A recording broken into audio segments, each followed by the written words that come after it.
Imagine standing in a grocery store, pushing your cart down familiar aisles, picking up foods you've eaten your entire life without a second thought. Now imagine someone telling you that many of those same foods are illegal somewhere else in the world. Not controversial, not debated, but completely banned. That chocolate bar in your hand, the colorful cereal from your childhood, the fizzy drink you grab on a hot day, even the bread you toast every morning might be considered unsafe, misleading, or unacceptable in another country. It sounds dramatic, almost like a conspiracy theory, but it's not. Across the globe, governments quietly ban foods every year, not because they hate flavor or fun, but because science, culture, history, and public pressure collide in very different ways. And once you start pulling on this thread, you realize the story isn't just about food, it's about how societies decide what is normal, what is safe, and what is worth the risk. For centuries, people believed that if something didn't make you sick immediately, it must be harmless. Ancient civilizations used bright colors, strong preservatives, and intense flavors long before chemistry existed as a science.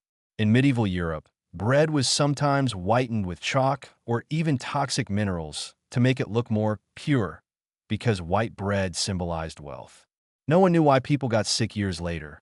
It was blamed on fate or bad luck. Fast forward to the modern age, and we like to think we're far more advanced, yet many of our everyday foods are built on similar ideas. Make it look better, last longer, taste stronger, and sell faster. The difference now is that some countries draw a line where others don't. Take artificial colors, for example. Bright reds, electric blues, and neon yellows make foods irresistible, especially to children. In some countries, these colors are strictly regulated or completely banned after studies linked them to behavioral issues, allergies, or potential long-term risks. Meanwhile, in other places, the same colors are allowed with nothing more than small print on a label. It creates a strange reality where a candy sold to kids in one country is treated like a health concern in another. The myth many people grow up with is that if something is sold legally, it must be safe. The surprising fact is that legal often just means not banned yet. History plays a huge role here. After World War II, food shortages pushed many nations to embrace chemical preservatives and additives to keep food from spoiling. This was seen as progress, even survival. Countries rebuilt their food systems around shelf life and mass production. But not everyone took the same path. Some regions, especially in parts of Europe, later reacted strongly against this chemical-heavy approach, tightening laws and banning ingredients that had become common elsewhere. The same preservative that symbolized hope and stability in one country became a symbol of unnecessary risk in another. Then there's the issue of hormones and growth enhancers in meat and dairy. In some countries, these are banned because of concerns about long-term health effects, environmental impact, and animal welfare. In others, they are defended as essential for affordable food and feeding large populations. The science isn't always black and white, which leaves room for interpretation, lobbying, and cultural bias. One society may prioritize cheap protein, while another prioritizes precaution. Neither side sees itself as careless. They simply value different outcomes. Old myths often resurface in modern debates. There was once a widespread belief that natural always meant safe and synthetic always meant dangerous. Science shattered that idea long ago, yet marketing brought it back in a new form. Ironically, some foods banned in certain countries aren't banned because they're artificial, but because they're misleading. Products labeled as healthy, despite being loaded with sugar, even packaging has caused bans. Some foods are restricted because the materials they're stored in can leach harmful chemicals over time. The food itself may be harmless, but the way it's delivered isn't. This blurs the line between food safety and environmental health, reminding us that what we eat is connected to much bigger systems than just taste and nutrition.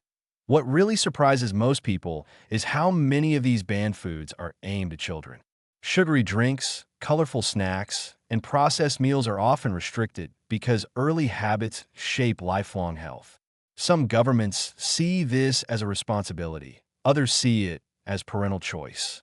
This difference in philosophy explains why the same product can be advertised during children's programming in one country and completely banned from schools in another. There's also an economic layer that's rarely discussed. Banning a food can hurt powerful industries, so decisions are rarely purely scientific. Trade agreements, jobs, and national pride all play a role.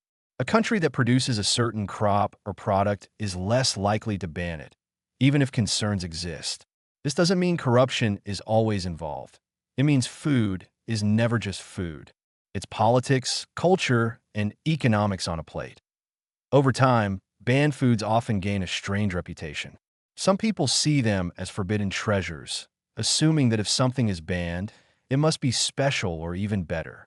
This psychological effect, known as the forbidden fruit effect, can increase desire rather than reduce it. Meanwhile, people who grow up without those foods often can't understand the obsession at all. This gap fuels endless online debates, documentaries, and viral videos claiming hidden truths and secret dangers.